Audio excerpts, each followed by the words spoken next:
மல்லி 2 ரூபாய் உன் குந்தலேறி உதிரும் பூ கோடி ரூபாய் பஞ்சு மிட்டாய் 5 ரூபாய் நீ பாதி தின்று தந்ததால் லட்ச ரூபாய்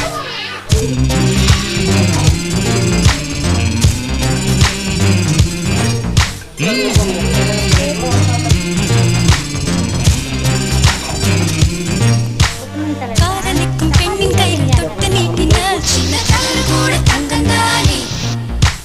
காதலிக்கும் பெண்ணின் வண்ண கண்ணம் 2 மீண்டும் பருவம் கூட பவழம் தானே